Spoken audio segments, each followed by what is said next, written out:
seguimos con las entrevistas que tenemos pactadas y estamos en comunicación telefónica con Carlos Sueco Lorqui Padice, él me va a decir si dije bien su apellido o no, que es integrante del encuentro militante Cachito Fuchman, del encuentro Memoria, Verdad y Justicia, y quien además es sobreviviente de la ESMA, de la Escuela de Mecánica de la Armada. Hola Carlos, ¿cómo estás? Gracias por acudir al llamado del Paso Cambiado. Claudio Bevilacqua te saluda. Bueno, gracias Claudio por la invitación y felicitaciones, dijiste mi apellido correctamente. Muy bien. Es mucho decir. Muchas gracias, lo estuve ensayando.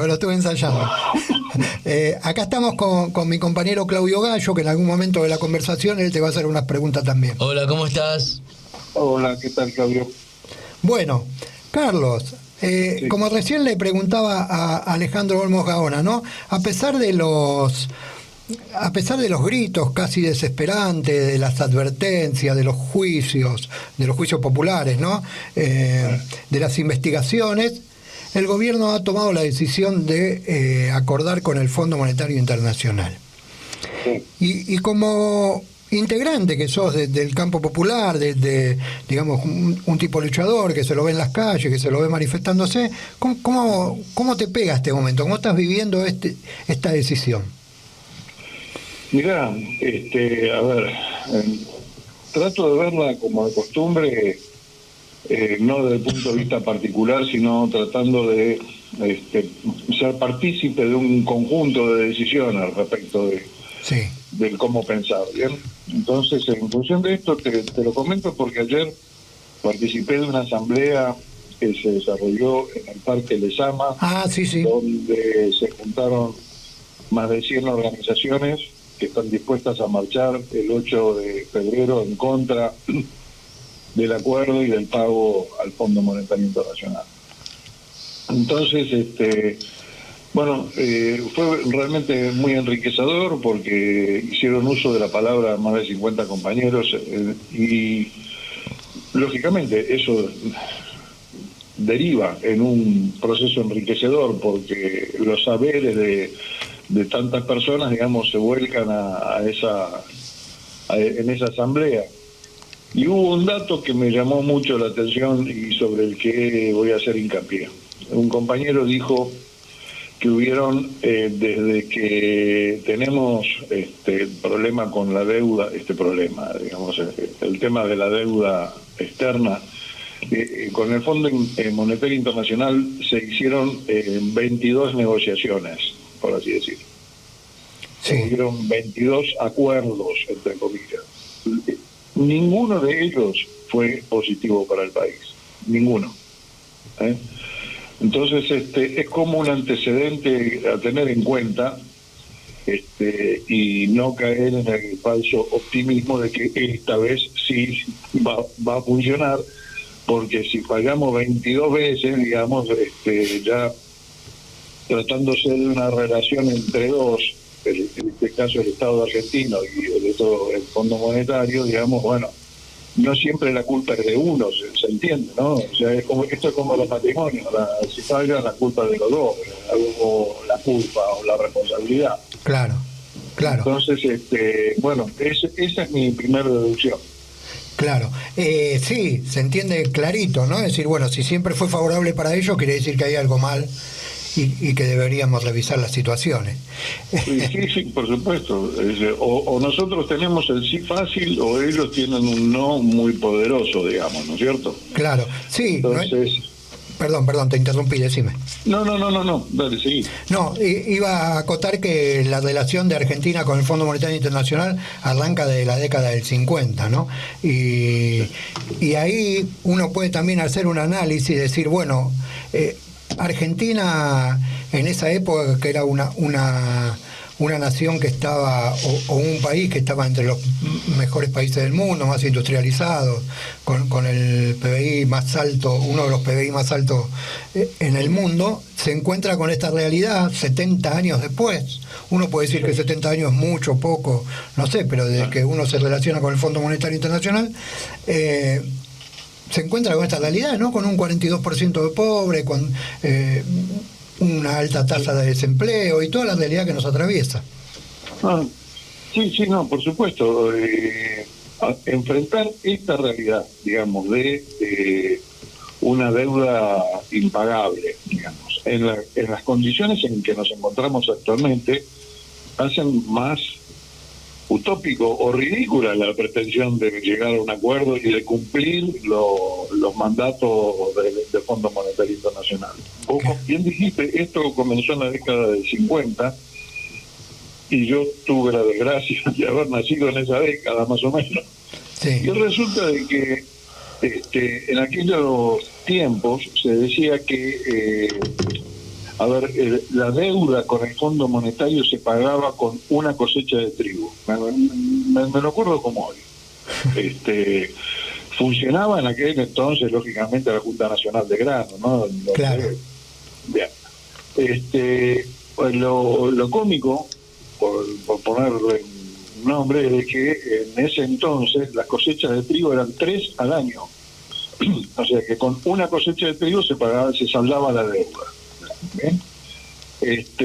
Años más adelante, digamos, este país logró tener 7 industrias automotrices. Mirá, vos viste que cuando me presentaste me dijiste Carlos el sueco Lorquipanitsa. Yo no soy sueco, pero viví en Suecia por cuestiones de exilio. Sí. Suecia, que es uno de los países más avanzados del mundo, tuvo a lo largo de toda su historia 2 industrias automotrices, la Volvo y la Saab. Sí. Nosotros tuvimos 7 marcas de autos acá en el país, y te las pones a contar, te vas a dar cuenta que está la Ford, Chevrolet, Seat Vitella, Citroën, Mercedes-Benz. Sí. Pues estuvieron todas acá, 7 funcionaron simultáneamente. Y ni así, ni en esas condiciones pudimos jamás solventar la deuda al punto de que dejase de ser una constante en nuestra historia. Así que hoy, con el país en las condiciones en las que se encuentra, digamos, en la que lo han dejado los sucesivos gobiernos dictatoriales y post-dictatoriales, digamos, con estos niveles de índice de pobreza que ya no afectan a la población así en términos abstractos, sino que afectan a nuestros niños, o sea, donde el 60% de nuestros niños, los chicos, son pobres, están debajo del nivel de la pobreza y un altísimo número debajo de los niveles de indigencia. Pretender de que nosotros le vamos a pagar 44.000 millones de dólares al Fondo Monetario Internacional sobre estas condiciones, sobre esta base de pobreza, de miseria y de exclusión, condena a la muerte a mucha gente, cosa que ya ha pasado. O sea, esto no es nuevo. O sea, los pagos del Fondo de la Deuda han provocado en este país, por desnutrición, por enfermedades curables y por falta de vivienda y falta de educación y falta de inversiones en la educación y demás cuestiones, se han provocado la muerte de millones de argentinos, no sé si millones, pero cientos de miles que lógicamente siempre en la estadística se disfrazan de alguna otra historia. Se murió de un ataque al corazón, sí, pero se murió de un ataque al corazón porque el tipo vio que era el 5 del mes y ya no tenía sueldo, digamos. Entonces, claro, insisto, pretender pagar una deuda de estas características en estas condiciones es, si es a sabiendas por parte del gobierno nacional, es una condena al pueblo que lo votó. Claro. ¿Entiendes? Sí, totalmente. Carlos, vamos a corrernos un poquito de la parte de la deuda y de la economía para hablar de derechos humanos y de política de derechos humanos, que por tu historia, por tu historia de vida, que tuviste que exiliarte, que sos sobreviviente de la ESMA, de un lugar tan nefasto para todos nosotros los argentinos, imagino que tenés mucho para contar en ese sentido, o que por lo menos podés aclararnos algunas cuestiones. Primero, la primera pregunta sería, ¿estás conforme con la política de derechos humanos que se lleva adelante en el país? No, en lo más mínimo. Ajá. En lo más mínimo. Vos imaginate que el movimiento de derechos humanos, llamado así porque, se le puso así de entrada el nombre, pero en realidad se trata de un movimiento de lucha contra la impunidad surgida a partir de bueno, del genocidio que cometió la dictadura en la década del 70, sí, empezó durante el gobierno de Isabel con la AAA, el Comando de Organización, CNU y demás bandas fascistas, ¿no es cierto? Después de 40 años de lucha, digamos, tener en los calabozos a 600 presos, digamos, o sea, 600 detenidos que ni siquiera tienen condena firme, implica que no tenemos ni siquiera un represor por centro clandestino de detención que hubo en el país, porque en el país hubieron 600 centros clandestinos de detención. claro. Pretender que la ESMA haya funcionado con un solo tipo es absurdo, digamos, ¿no es cierto? Más allá de que, por suerte, en la causa ESMA hemos logrado condenar a unos cuantos. Claro, sí. Pero así, digamos, poniéndolo estadísticamente y numéricamente, si hubieron 600 centros clandestinos de detención y hay 600 tipos que están cumpliendo condena, bueno, no, ninguno puede estar contento respecto de esto. Y sobre todo teniendo en cuenta que lo que estamos tratando de reivindicar o de dilucidar y de llegar a través de la memoria de la verdad y la justicia es a saber el destino de nuestros 30.000 desaparecidos. Claro. Entonces ahí la proporción se hace mucho más injusta, o sea que por 30.000 compañeros hay 600 tipos presos. Entonces no estoy conforme con eso, Sí. no estoy conforme con el uso que se le está dando a los centros clandestinos de detención, no estoy conforme que en la ESMA se hagan festivales y se hagan murgas y se coman asados, y bueno, que sería innumerable la lista, pero por sobre todas las cosas, lo que reclamo, porque es una reivindicación histórica, no es que reclamo yo, reclama un amplio arco de personalidades y organizaciones, es la apertura de los archivos, que es lo que, bueno, echaría a luz definitivamente a tanto dolor y sufrimiento de parte de aquellos que no saben todavía qué es lo que pasó con los suyos. Claro, bien. ¿Vos sentís de alguna manera que se ha utilizado, seguimos hablando de política de derechos humanos, ¿no? Que se ha utilizado la causa de desaparecidos, de detenidos, para hacer oídos sordos a otras políticas de derechos humanos que deberían ser llevadas adelante, como por ejemplo el tema de la pobreza, el tema de la educación, el tema... Sí, claro, porque vos cuando me empezaste la pregunta, me dijiste, bueno, vamos a pasar de un tema al otro, como si un tema y el otro fuesen distintos. No, claro. Veníamos hablando de la pobreza, la desigualdad, Sí. la falta de oportunidades, la falta de vivienda, salud, educación y demás, y todos esos son derechos humanos. Claro. O sea que si eso está faltando, digamos, y de lo que estamos hablando es acerca de si los juicios contra los genocidas han sido efectivos o no, y llegamos a la conclusión de que no han sido lo suficientemente efectivos, y que todo lo demás se sostiene y se mantiene, digamos, llegamos a la conclusión que la causa por la que nuestros 30.000 compañeros detenidos desaparecidos dieron sus vidas se mantienen hasta hoy. Entonces, no es que haya sido un esfuerzo vano, porque seguramente sería muchísimo peor, esto es contrafáctico, lógico, Claro. hubiese sido muchísimo peor, digamos, si tanto sacrificio no se hubiese puesto sobre la mesa. Eso marca de que nuestro pueblo resiste, o sea, es una medalla que nos podemos colgar, digamos, en el sentido de la resistencia que ha puesto nuestro pueblo. Y que, bueno, como te decía, se sigue manifestando porque esta asamblea que se juntó ayer y que está dispuesta a salir a la calle a pelear esta nueva injusticia, se mantiene a pesar de la amenaza y de la represión y de los vientos en contra. Claro, sí, eso sí, ¿no? La gente está siempre en la calle y cuando tiene que salir, sale a empujar con todo lo que tiene. Y eso, gracias a eso, se han logrado un montón de cosas, y gracias a eso no han terminado todavía ni con la clase obrera ni con la clase de la gente luchadora, ¿no? Exactamente. Bien, para seguir con este tema en general, ¿no? Que todo lo que tiene que ver con los derechos humanos y los juicios. ¿Qué ¿Cómo crees vos que debería llevarse adelante la política de derechos humanos en adelante? ¿Qué es lo que le está faltando? No, digamos, voy a ser más concreto.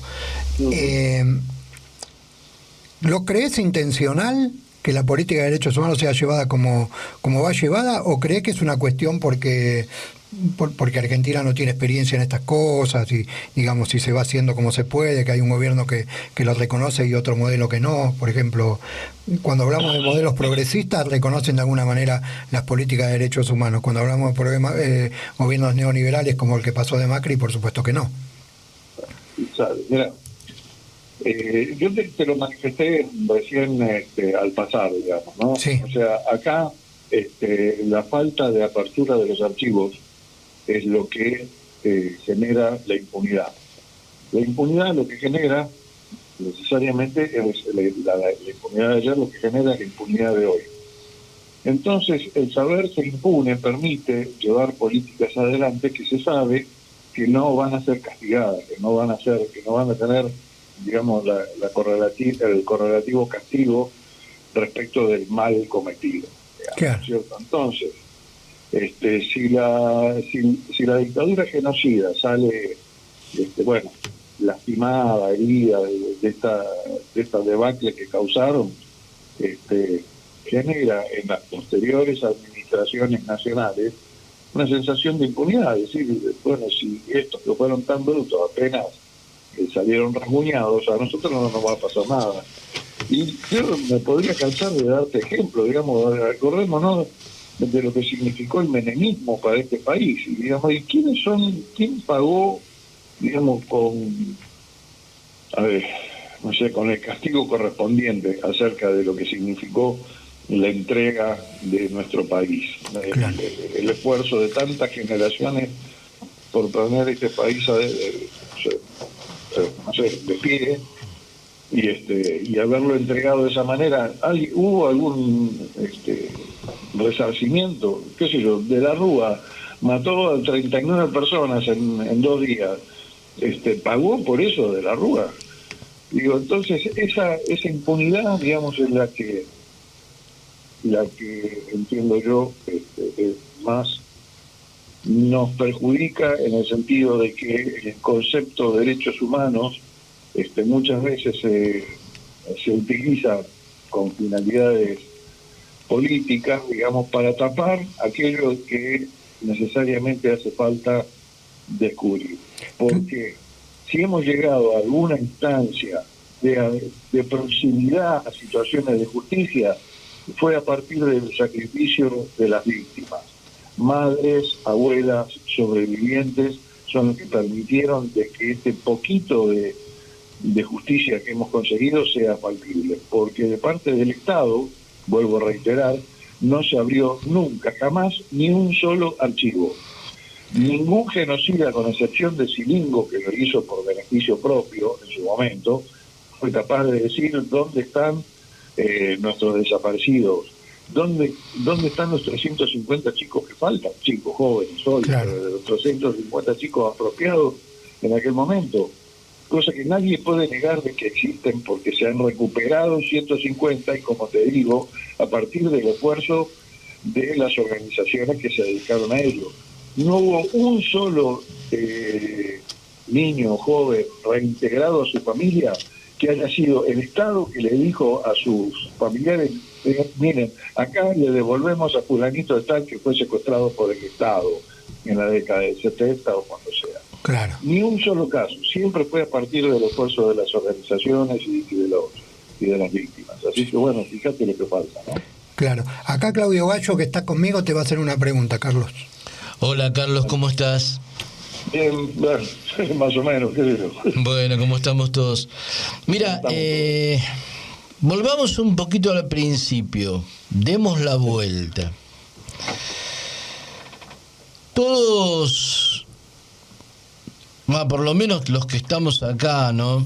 En esta mesa, y vos y un montón de compañeros, venimos de la espantosa noche de la dictadura militar.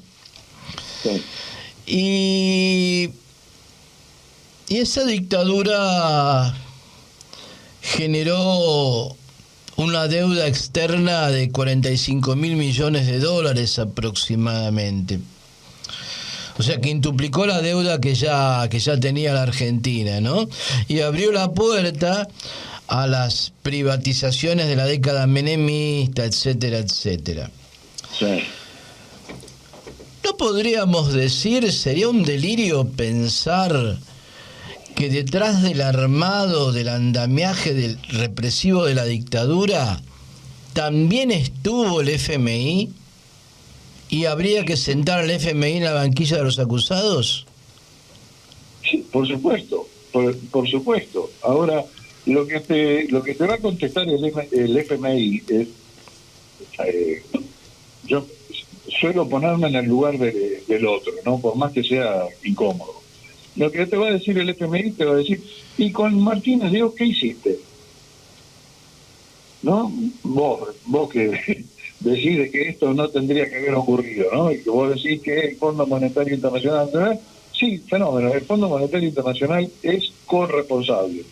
Pero los nietos que estaban acá, que fueron los que fueron a golpearle la puertita y decirle, dame plata, digamos, son de acá, son nuestros. Y resulta que, esto te lo dice cualquiera, y calculo que Olmos lo habrá mencionado también, no tuve la oportunidad de escucharlo en este programa, pero bueno, suele manifestarlo. La mayor parte de esa guita la tienen los argentinos afuera del país, son argentinos. Entonces, si a eso le sumás de que desde que el concepto deuda externa existe hasta hoy, nosotros hemos pagado 600.000 millones de dólares en concepto de intereses y deuda. ¿Se entiende? 600.000 millones de dólares. Entonces, esta suma que ahora nos toca pagar 44.000 millones parece un vuelto al lado de lo que nuestra historia nos deparó a partir del primer momento que vos mencionabas, en que se incrementó la deuda en 45.000 millones en el momento de la dictadura, algo que ahora estamos debiendo. Ya pagamos, recontrapagamos, sobrepagamos, nos tendrían que devolver plata. Eso es lo que tendría que pasar. Tendrían que decir, esta pobre gente le hemos sacado hasta, ¿viste? Cuando da vuelta a uno para que se le vacíen los bolsillos, digamos, bueno, los dimos vuelta y le sacamos hasta la última moneda. Le rompimos el chanchito todas las veces que se nos dio la gana. Y siempre contamos con la anuencia de cada uno de los gobiernos que contrajeron las deudas y contrajeron los canjes y los megacanjes y las reestructuraciones y los acuerdos y demás situaciones, todos nombres ficticios, digamos, que se le pusieron a las diferentes instancias que nos llevan a esta situación de hoy, donde nuevamente estamos todos con la soga al cuello, donde ayer en la asamblea esta que te mencionaba, un hombre mayor fue con sus dos nietos y dice, mis nietos tienen 5 y 6 años, cada uno debe $4.500 hoy. Claro. Dice, ¿dónde está la guita esa? ¿Quién la tiene? Dénmela que se la doy a ellos, dice, porque es lo único que tengo para ganarles. En todo caso serían esos $4.500 a cada uno. Es lo único que les puedo dejar. Todo lo demás lo laburé en mi vida y me lo pagaron, me lo sacaron.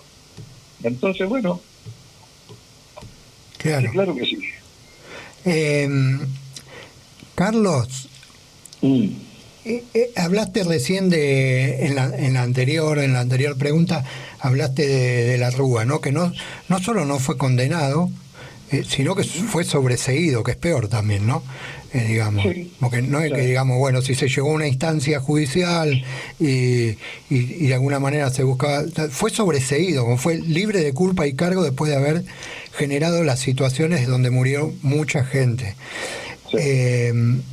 ¿Qué nos podés decir de la cantidad porque hablamos y reivindicamos a los 30.000 compañeros desaparecidos, pero también hay una cantidad de personas desaparecidas bajo el título de la democracia, ¿no? Yo estoy cambiando para mí, no quiero decir que todo el mundo lo tenga que decir, estoy cambiando el título de democracia, porque esto no es una democracia, para decir deudocracia con dependencia, ¿no? Y este tipo de cosas. ¿Qué nos puedes decir de la cantidad de gente que se mantiene desaparecida, que ha sido asesinada, que ha sido muerta, bajo ese título de la democracia. Sí, bueno, de que se trata de la continuidad de un procedimiento, digamos, que al sistema le resultó efectivo. Claro. O sea, a ver, nosotros tuvimos un primer desaparecido allá por la década del 60, si no me equivoco, por ahí seguramente habrán habido otros casos y Sí. nuestra historia en eso es prolífica. Pero se llamaba Vallese, yo no sé si te acordás. Sí. Bien, a partir de ese momento en adelante, digamos, la ejecución del sistema de desaparición forzada de personas le resultó efectivo al sistema al punto tal que le sirvió tanto para implementar programas económicos expoliadores como para hacer desaparecer un pibe que iba a visitar a la novia ahí en Bahía Blanca y que aparezca en un cangrejal, o que mantener desaparecido el cuerpo de Santiago Maldonado durante 80 días, digamos, y después te vengan y te digan, sí, estaba ahí en la orilla, no nos dimos cuenta.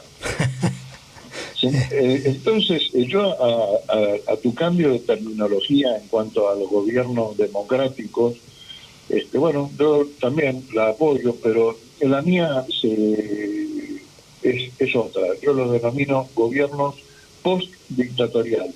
Ajá. Entonces, porque los emparenta, los ata y por sobre todas las cosas en los sistemas represivos y en los sistemas de dominación. Y te pongo un dato para atar una cosa con la otra de la que veníamos hablando, que es el tema de la deuda. Vos sabés que la ley de entidades financieras que hoy rige en nuestro país, o sea, la bolsa y todas las cuestiones del Banco Central y todas las instituciones económicas del país se rigen por una ley de entidades financieras que es la que impuso Martínez de Osa en el 76. Claro. O sea, todos los gobiernos postdictatoriales pudieron haber anulado esas leyes. ¿Me entiendes? Sí, sí, sí. Podría haber dicho, bueno, listo, ¿no? Esto es un curro, esto es una afano, terminemos con esto, hagamos una ley de actividad financiera nueva, si hace falta, o reglamentemos esto de otra manera. No, está la ley de Martínez de Oz. Claro. Entonces, bueno, qué sé yo, me exalto cada vez que me meto en estos temas, pero bueno, es indignante. Y se aprovecha el sistema y el poder muchas veces de nuestra falta de conocimiento o de nuestra falta de memoria. Hay veces que nos olvidamos y votamos a Menem 2 veces, por ejemplo, o 3. Perfecto. Carlos, para terminar, quiero dejarte el último minuto de la nota con una reflexión que vos puedas determinar. No sé si querés hablar o del espacio de Cachito Fukman. Cachito, un gran luchador que ha estado en la calle siempre. O te dejo lo último antes de despedirte para que vos nos cuentes lo que vos quieras. Sí, mirá, te agradezco que me hayas proporcionado estos minutos para recordar a Cachito. Con Cachito compartimos 45 años de militancia, Sí. de militancia efectiva. Compartimos militancia incluso dentro de la Escuela Mecánica de la Armada. Los dos estuvimos secuestrados en la Escuela de Mecánica y sobrevivimos los dos. Sí. Cuando estábamos en la Escuela de Mecánica de la Armada, tirados arriba en una colchoneta, en lo que se llamaba el altillo, en capucha, digamos, aislados del mundo, olvidados ahí, tirados, sucios, flacos, hambrientos, torturados. Una noche un guardia prende la radio, que generalmente ponía música o cosas por el estilo, de golpe se le pianta y sale una parte de un noticiero, de unas noticias que salen por la radio, y hablaban de una huelga ferroviaria. Y entonces en el silencio de lo que era ese lugar, porque vos imaginate que ahí no podías ni hablar, ni ni hacer absolutamente nada, porque eras inmediatamente castigado de la peor manera, lógicamente. No me voy a olvidar más que Cachito se levantó y dijo: vamos, compañero. O sea, una huelga ferroviaria para nosotros en ese momento, en esa circunstancia que estaba, lo que nos dio fue la esperanza. O sea que en la peor de las circunstancias siempre va a haber una posibilidad de revertirlo a partir de la lucha. Eso es lo que querés decir. Bien. Bueno, ¿estás ahí todavía? Pareciera que se cortó. No, estoy acá. Bueno, te agradecemos nosotros muchísimo estos minutos que nos diste. Por supuesto, a lo largo del año por ahí te vamos a volver a llamar. La tendencia de nuestro programa es acercarse a los espacios de lucha, a la gente, a los sectores trabajadores, y denunciar todas las injusticias que nosotros consideramos posibles, ¿no? Así que queda abierto esto para otras charlas. Y te vamos a despedir. Yo estuve hurgueteando ahí en tu Facebook, en tu Caralibro, y vos publicaste una canción que se llama A Redoblar, la letra de una canción que se llama A Redoblar, de un grupo uruguayo, Rumbo en ese momento se llamaba, y que tiene total vigencia, ¿no? Y que nos pide eso, ¿no? A redoblar los esfuerzos, a seguir teniendo esperanza, a seguir teniendo ganas, que en algún momento vamos a dar vuelta a la tortilla. Así que te despedimos con ese tema, Carlos, y te agradecemos muchísimo estos minutos. El agradecido soy yo.